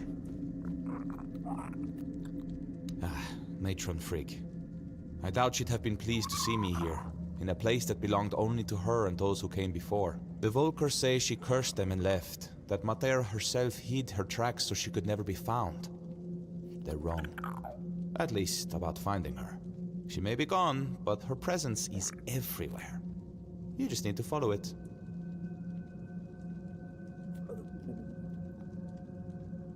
You've seen it by now. On Avalon, the weirdness is always there. Thick in some places, thin in others, but never truly gone. And everyone leaves their mark on it. Some faint, some strong, but someone like the Volker matron, she'd leave a trail bright as a blaze. You just need to find it. When you find the totem, don't go running straight to Angsvar. Bring it here instead. If a new matron takes her place, these doors will close to both of us forever. And I need to know what's behind them. I'll repay you, I promise. Answers and more. Oh, now that is exciting. But please, the honor should be yours. You're the one who put in all the hard work, after all. I'll be right behind you.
With our luck, it couldn't have ended any other way.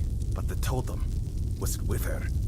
If so, we can at least name her successor. Could it be that Mother is finally smiling upon us? Thank you. Feels like seeing the first light of dawn after a night that refused to end. But this isn't the end of our misfortunes. Elspeth, the girl chosen to be the next matron, took her own life today. Threw herself onto the rocks.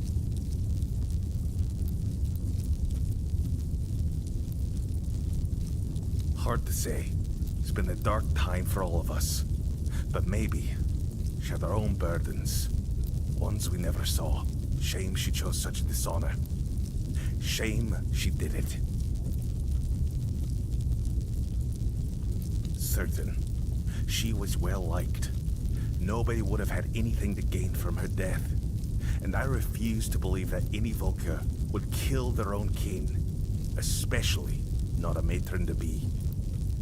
We need a matron. And if she won't name one, I'll have to do it myself. It goes against tradition. But I don't have a choice.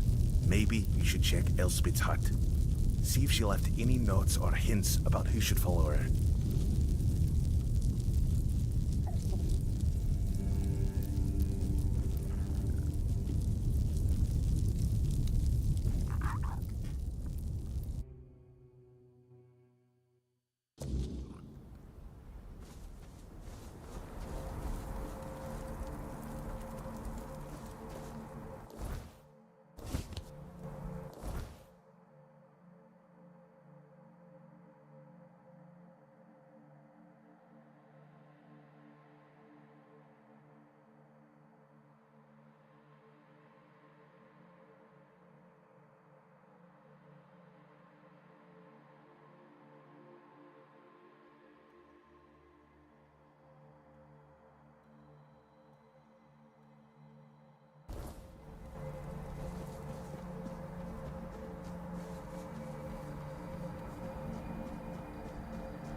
You?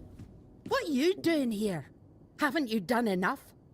You're the reason Elspeth is dead now. If you hadn't pried into Volker business, she'd still be here.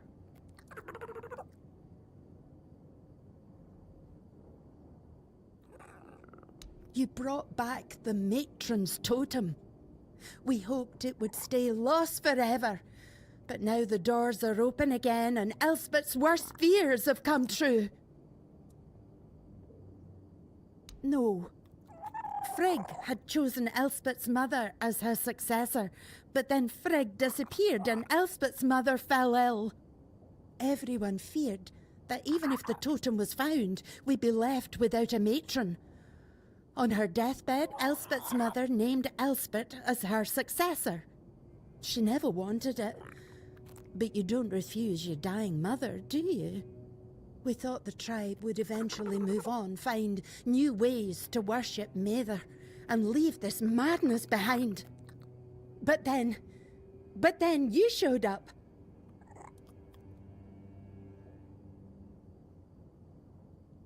And bring down the wrath of the entire tribe on us both? After everything that's happened in Volker, do you really think they'd calmly accept her saying no? They wouldn't care about our plans for the future. Plans that don't involve Elspeth being stuck in the temple forever. To them, it's an honor. This entire tribe is worthless. They all see themselves as Mather's chosen, yet they act like sheep who can't survive without a herding dog. You don't know? They didn't tell you? Being the matron is torment. It only ends in death. When a matron undergoes initiation, it's said she becomes a living vessel for Mather's wrath. It's like drinking that cursed potion. Your veins burn and your mind screams for blood. Our matrons spend their days isolated, barely holding back the berserker madness that threatens to consume them. They rely on calming herbs, meditation, whatever they can, but they need an iron will to endure. Elspeth wasn't like that. She wore her heart on her sleeve. She loved people. She loved the mountains. She wasn't meant to spend her days alone in a dark room, hovering on the brink of madness.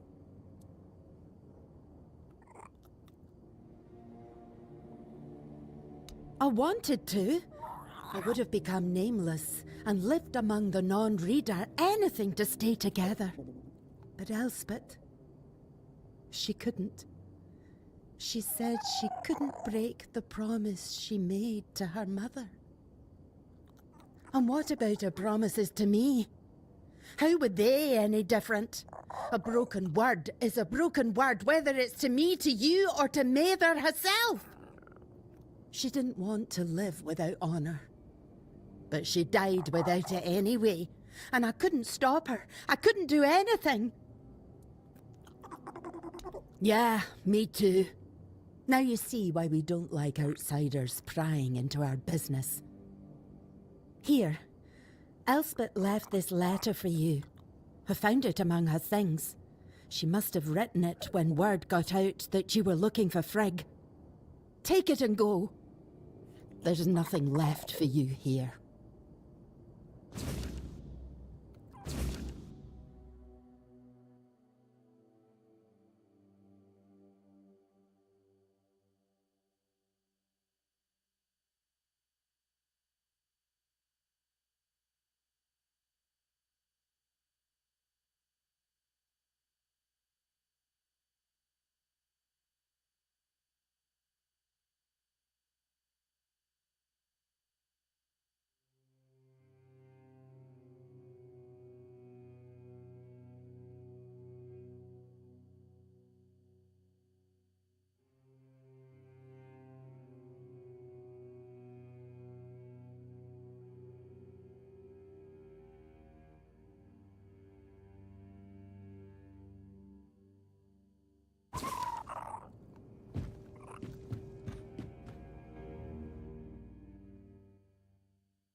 dead by her own hand, rather than serve as matron. How could she do this? We needed her. The tribe needed her. And now what are we supposed to do? The tribe cannot survive without a matron, but I cannot force anyone to take the mantle. We've seen what can happen. Find us a matron stranger. Someone willing. Someone with strength. I can't ask them myself. They will obey. Find us a matron stranger, and I will attend the moot. That's a promise of the Volkir. Yes. Have you found the right candidate for a new matron?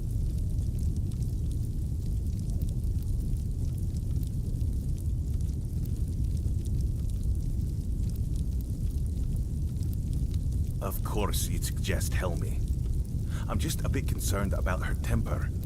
If the moot goes Gurfhan's way, I'd rather that fire be directed at our enemies. Still, she's always been devoted. Maybe you're right. Maybe she does deserve this after all this time. I'll talk to her. If I can get a word in edgewise. And I remember my promise. I will attend the moot. There aren't many of us left. But it's time we reclaim our honor. Mother is with us again.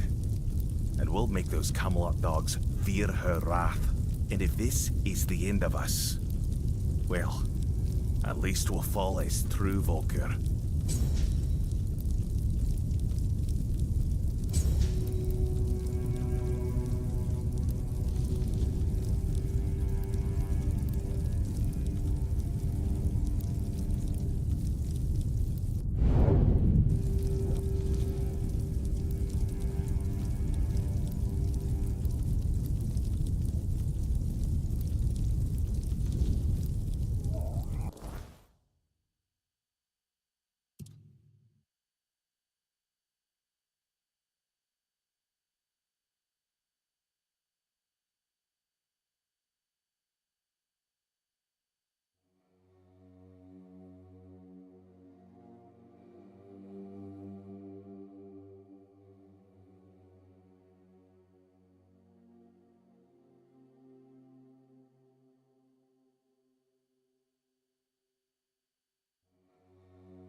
Don't come any closer. Are you alive? Or a ghost? I don't know. Haven't seen anyone in a long time. Last friend of mine left this cave, what, 5 years ago? Could be more. Hard to tell the time in here. But there, it's just endless damn autumn. But yeah, it's been a while. So maybe I've started to lose it. Thought I'd ask. Politely. I'm the one asking questions here. Though, looking at you now, I won't kid myself. I wouldn't stand a chance in a fight. Name's Sylvius. I've lived here many years now. What? Gods, no. I'm hiding from Del Riata, and since the war's still on, and you don't look like a Riata, I say, welcome. We can hide together. It's safe, more or less. You get used to the dark. At dusk, before the weirdness creeps in, I go out to, well, I hunt.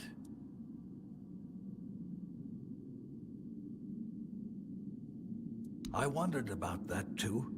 When the order came, the Del Riata aren't the friendliest neighbors, sure, but they've never done anything to us. And they had a deal with King Arthur. They could rule their lands their way. So why the bloodshed? I thought, and finally it hit me. When you don't know what it's about gold. Or something else worth taking. So I figure those fine knights of the Round Table made a deal to bleed the Del Riata dry and keep the loot for themselves, because it's miserable back in Camelot. The city's nothing like the capital from the old stories. It's a stinking gutter. No wonder they're after coin. The war with Del Riata started with the Gunvilder lot. But I heard Galahad say he'd bring in reinforcements and push on. And the Del Riata, I used to think they were savages. But even though they do fight like wild beasts, they're just people, like you and me. And I'm done helping with this. That's why I'm hiding. Well, since Camelot crushed the Gunvilder, don't know how long exactly, long enough. A few lads and I never got the retreat order. They left without us. We had no choice. We had to hide, had to survive. I made it because I was stubborn. The others, they gave up, walked out, never came back. That's how I know the war is still going. And nothing will drag me out of this cave.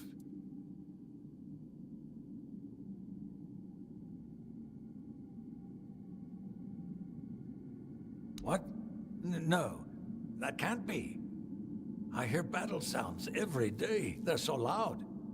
Feels like the war's going on just over the hill. But the weirdness comes at night. And what happened to Gunvilder Keep?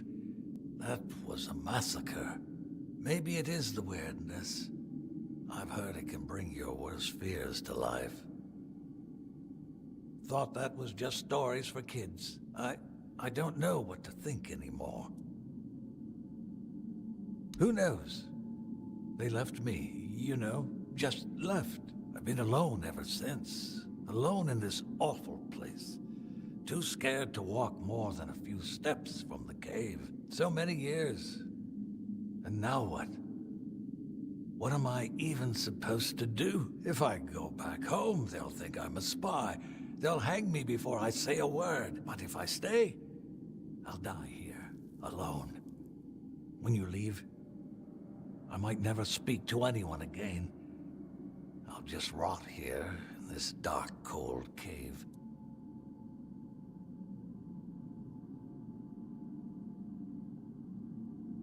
That's true. This place grew on me. I know what's edible, what's not. Found a few books on the battlefield.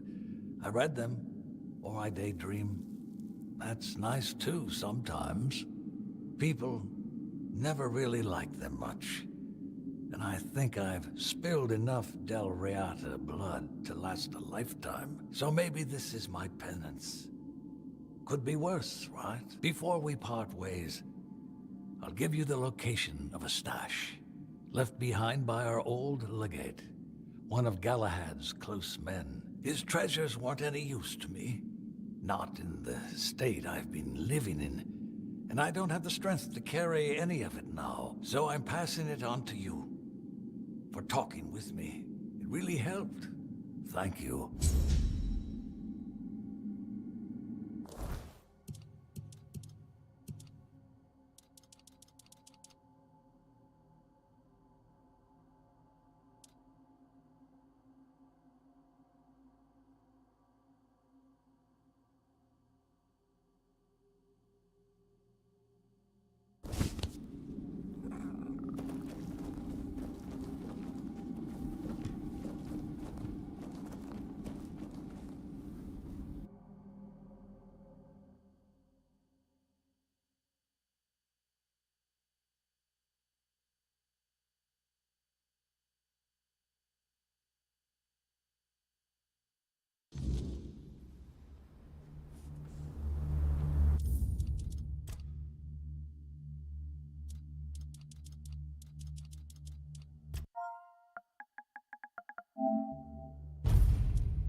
Scarron won't kill himself.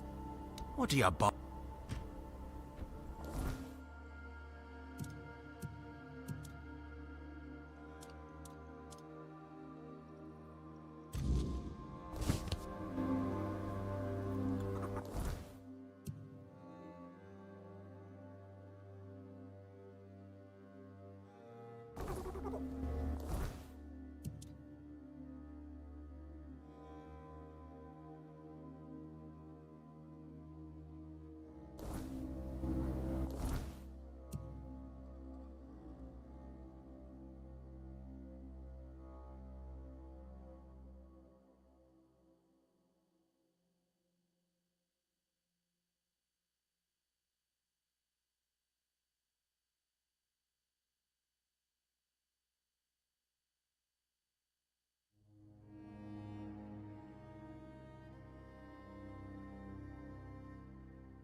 company.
My son, I want to return.